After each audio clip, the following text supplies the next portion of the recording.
Salutations everybody, it is Matty here today. If you've ever doubted that your comments don't work on YouTube videos, I'm here to tell you they absolutely do. Now, I mean that most times in that like, hey, your negative comment can upset someone's day, your positive comment can turn someone's day around. But today, it's more about the content itself. I was sitting down, going through the comment section in yesterday's video, and someone actually asked me about CD Projekt Red content and how things have been kind of dry for a little bit on that front for me. And I went, well, nothing's really happening, right? And as I looked into it more, we actually recently got some pretty important news on the outlook of CD Projekt Red, which impacts Cyberpunk 2, which impacts, most importantly, The Witcher 4, which I'm really curious to see how they carry things forward after The Witcher 3. There's a lot going on in the world of CD Projekt Red, and I was like, dang, I missed all this. And I normally comb through the news with like a fine-tooth comb because I do Defining Duke every week, so I set up on the news there. So here we are, talking about CD Projekt Red, so thank you for the comment, thank you for the idea. So why don't we not delay any further and get right into it. The headline that really drove me to wanting to make this video was this one here saying The Witcher 4 is the most advanced game CD Projekt Red is working on right now, ahead of Cyberpunk 2 and The Witcher remake. One of the reasons I wanted to talk about this is because when you read the headline, it suggests something to you far different from what is actually happening here. Like when you see advanced, you're probably thinking technologically, oh, they're pushing the envelope here. While that may still be the case, that's not exactly what's being talked about here. So let's dive a little bit deeper into this interview with Pal Sasko, where Games Radar writes, that's according to Pal Sasko, associate game director on the Cyberpunk 2077 sequel. Speaking on the Flow Games podcast, Sasko wasn't able to give much detail on any of the upcoming CD Projekt Red games, but he did give a rundown on the whole bunch, explaining that The Witcher 4 is by far the furthest along. Sasko echoed statements from a CD Projekt investor call in May, which itself reaffirmed plans stating that The Witcher 4 will enter production later this year, outlining The Witcher 1 remake, Cyberpunk 2, a somewhat troubled spin-off project series, we'll talk about that later, and the new Witcher saga starting with The Witcher 4. Sasko notes that the latter game is the most advanced of all of those. Crucially, that's advanced in the terms of how far along it is, not how impressive its tech is. CD Projekt still isn't really talking about The Witcher 4 as a game so much as an internal idea, and it's likely that games like Cyberpunk 2, set to release after The Witcher 4, will push the technological envelope further. Sasko also reiterated that The Witcher 4 has a main part of CD Projekt's workforce behind it, saying that most people are working on Project Polaris. If you actually look at this post from the investor call in May of this year, you'll see that the development team has moved entirely off of Cyberpunk 2077, which is the yellow bar. You'll see in February 2024, it was 17. It's now moved to none. So Cyberpunk is completely done, and most of the staff is on Polaris at over 400 developers, with 56 working on Orion, the sequel to Cyberpunk, and then 39 working on Sirius. And Cyberpunk just got what is very well its last, I put in quotes, updates. It's a game audio pack that's a team up between the Immerse game pack and Cyberpunk 2077 over at Embody.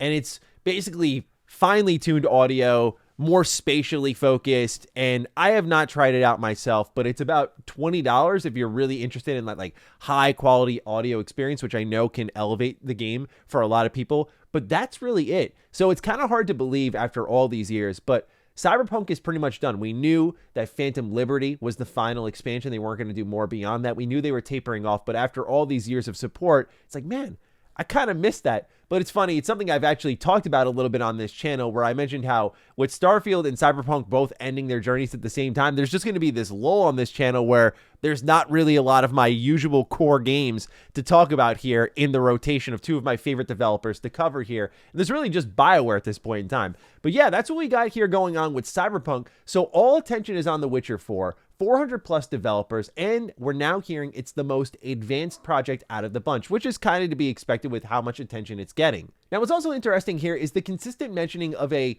project in trouble over at the Molasses Flood, who's working on this Project Sirius. They write here, another interesting snippet from this portion of the interview is the conversation that the Molasses Flood, the indie studio working on the somewhat difficult development of Project Sirius, is working with Sasko in the new Boston studio that he's helping set up. The developer only joined forces with CD Projekt Red in 2021. It's only since then that this Boston studio has been established. That suggests that CD Projekt Red is offering a little extra help and expertise on the new project, which is intended as a game for fans of The Witcher on Netflix, then RPG players. So yeah, there's a real big onslaught of Witcher content on the way. We already had that like Monster Hunter style game on phones. Now we're going to get Project Sirius, I imagine probably ahead of The Witcher 4. At least that's my anticipation, especially because we've had more happening on the front of the Witcher TV show. Like, we've had this whole Cyberpunk phase between the launch of Cyberpunk, Edge Runners, as well as all the support leading up to Phantom Liberty as sort of the cherry on top. So now I kind of view it as like a changing in the guards. Like,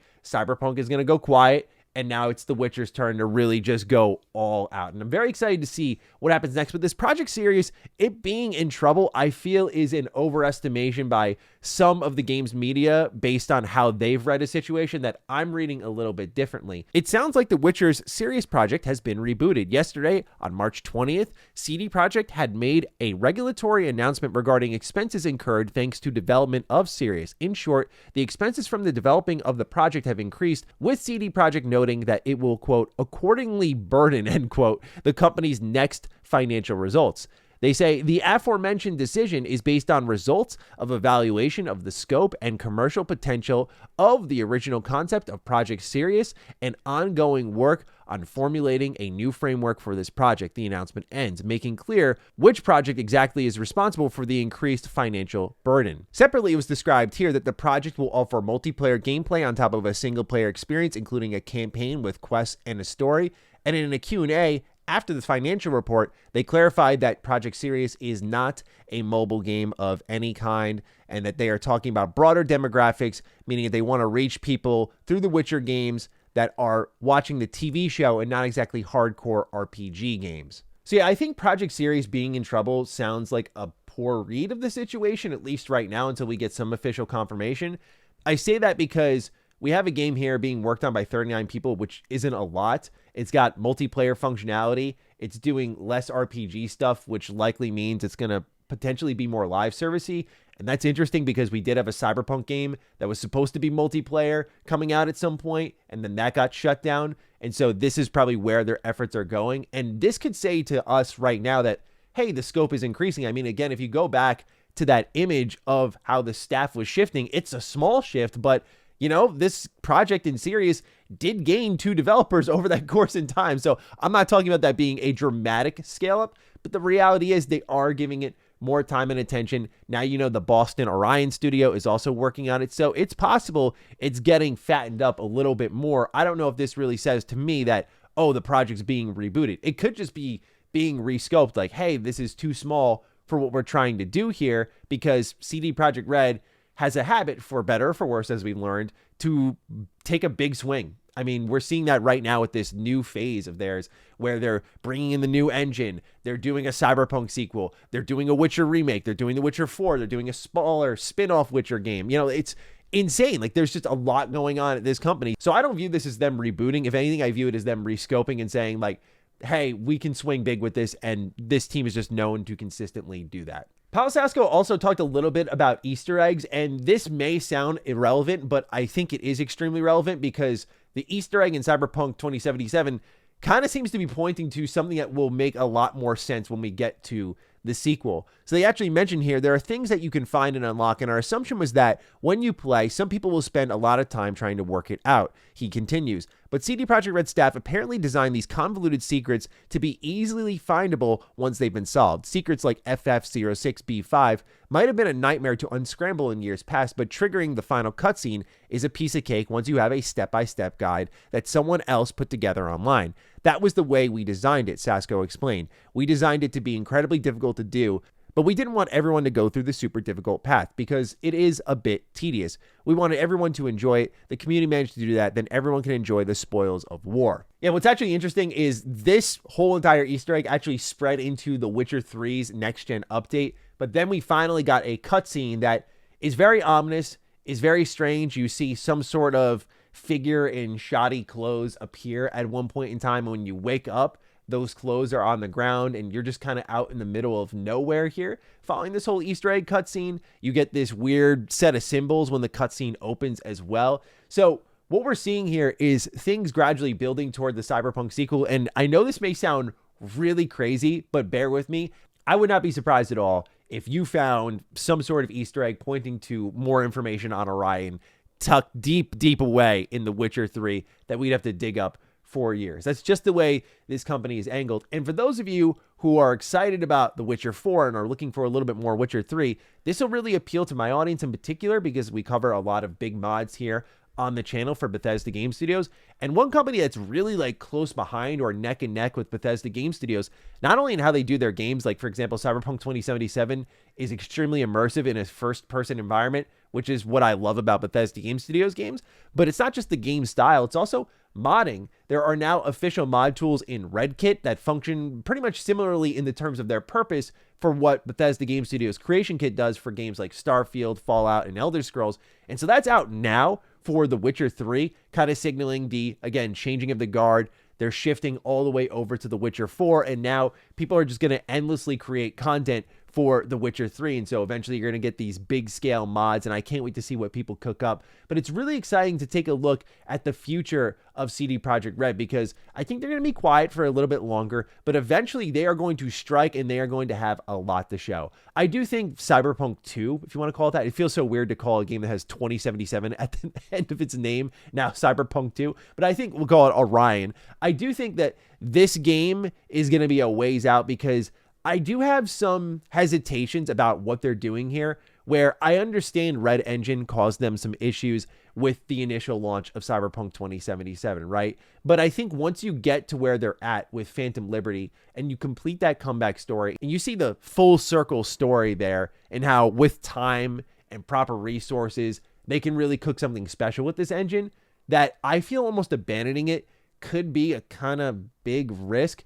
Obviously, I don't work in the building. I don't know exactly what's going on there, what they may have had trouble with to lead them to switching to Unreal Engine. But the reality is you have so many technical mishaps. And as we've seen with so many companies with proprietary engines, that you can't just like call up Epic and be like, hey, we need some tech supports for this engine to figure this out.